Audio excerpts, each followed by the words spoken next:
What do you two think? The last word said in entry 17. But who is the two that Gaster's referring to? After all, Toby wouldn't have added this line unless these two people were someone we should know of. But I've narrowed it down to 5 individuals, one of which I'm 100% certain had to be one of the 2 people mentioned. But first, let's lay down some groundwork. Gaster should have been around the time when some of the first human souls were collected. A little over when Toriel left, basically. They must also be someone close to Gaster or Asgore. Basically, anyone who could have accessed the True Lab, since that's where I believe entry 17 was taking place. Lastly, I believe whatever happened in entry 17 was what led Gaster to being shattered and somehow finding his way to Deltarune.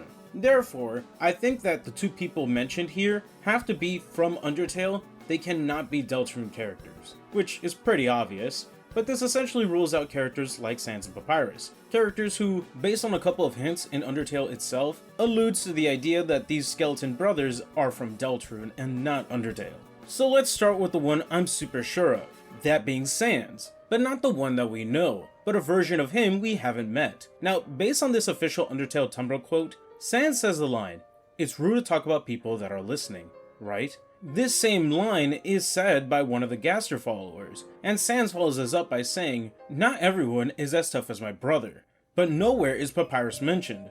And I believe that's because Gaster is the brother that Sans is talking about. And if they are brothers, then it would stand to reason that the actual Sans from Undertale lived with Gaster all those years ago. And based on what we see from Undertale's ending, Asgore is doing garden work, Toriel is a teacher, things their Deltarune counterparts are also doing. And so, if we look at Sans from Deltarune and his interests, we can see that he's really into science, and so we could guess that maybe his Undertale counterpart might have also been into science himself, maybe an assistant to Gaster, and maybe that's how he became a witness to Gaster's experiments. But now that I've spoken about a Sans from a century ago, you'd assume Papyrus is next, right? But between Undertale and Deltarune, we have seen many versions of monsters in both games, but we've never seen a Darkner in Undertale's world. So with that said, you're probably thinking that I believe Papyrus is a Darkner, which I do, and I have a few reasons as to why. For one, we know the roaring is bound to happen. It's Deltarune's Chekhov's gun, and we know this event will cause Darkners to live among Lightners, but also cover the world in darkness, and turn Darkners to stone.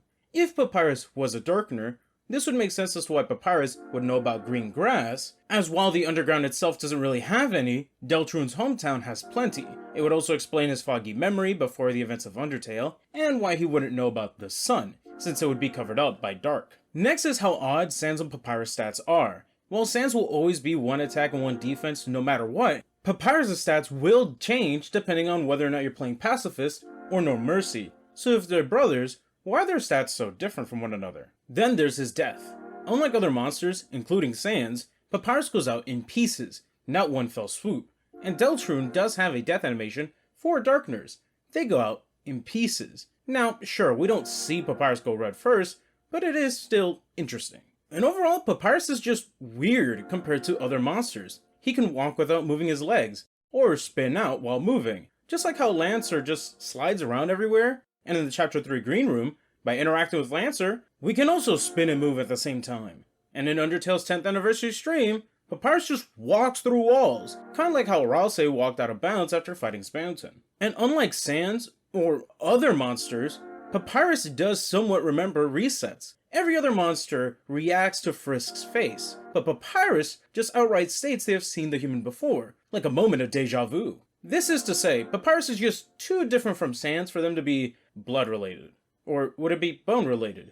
But now let's get into the 4 other candidates that second person could be. But this first person, I'm not really sure of. It's like a less than 1% chance they could actually be in the game at all. A cut character Toby once had in mind, that being Grandpa Semi. Now, based on the very little we know, he would have been a cut character from Undertale, who would have been Sans and Papyrus' grandpa based on the name alone. But I think the reason why he was cut was because he wouldn't make sense to have. For him to be in Undertale, he would have to either be immortal or come from Deltarune, and nothing in either game hints at his existence. But if he did exist, then he would have known Gaster also and lived all those years ago. There are a few theories about Semi though.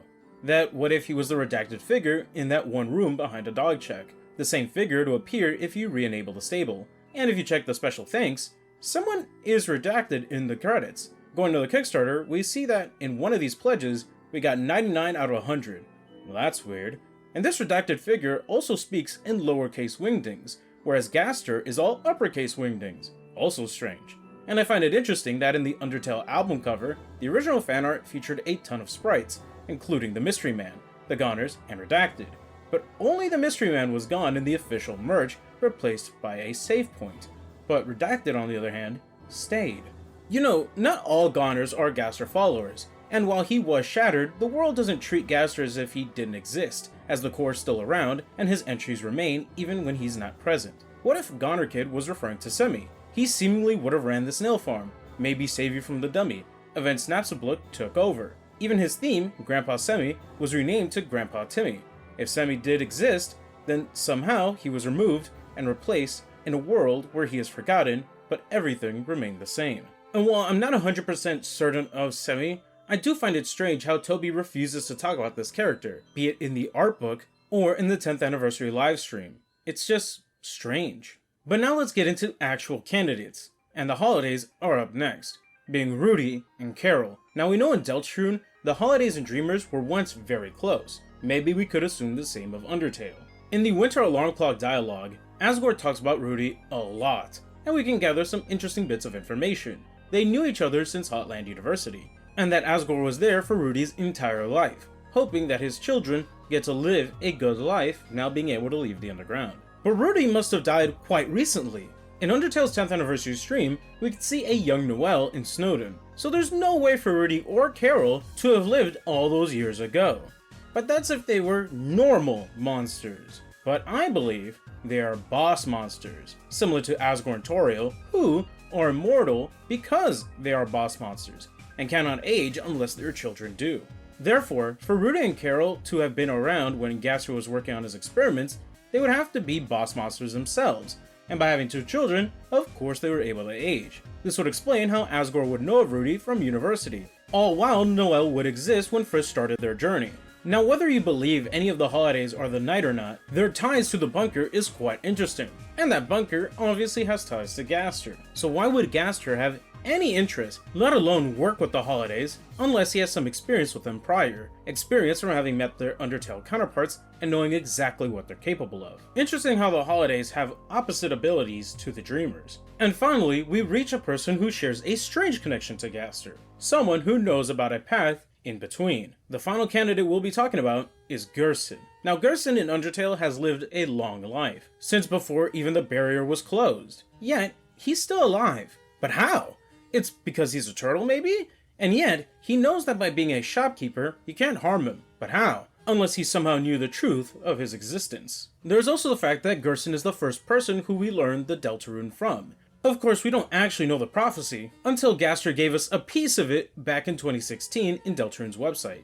Gerson and Gaster also might share a philosophy. In Deltarune, Gerson speaks of changing what's already written, to not stick to the path you were set on. Now Gaster, on the outside, may seem to have the opposite view. After all, Deltarune starts with the idea that there is only one path, and that no one gets to make their choices. However, Gaster doesn't seem to feel that way, as when you refight the knight, Gaster intervenes, explaining you are meant to lose, and yet, if you're determined to do so, you can try it again. And if you miss the Shadow Mantle, he even hints that you are missing something. It's as though he is encouraging the player to change what is already set in stone, to forge a new future. So the way I see it, I think Gerson may have worked closely with Gaster. After all, Gerson doesn't really go that much into detail of his past as the Hammer of Justice. His Deltarune counterpart talks about the dark paths in between, similar to how egg rooms and the Mystery Man are found in places in between. And lore-wise, Gaster was replaced by Alphys as the Royal Scientist,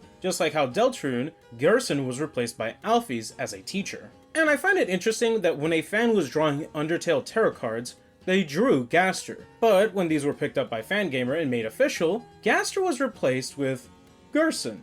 How odd.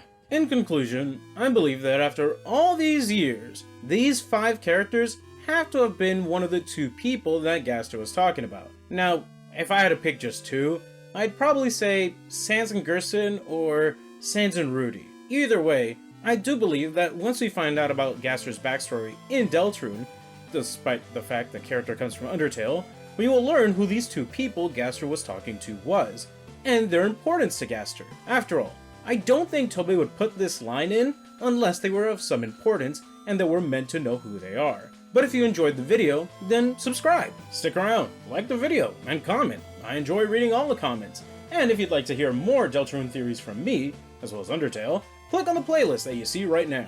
Take care of yourselves, and peace.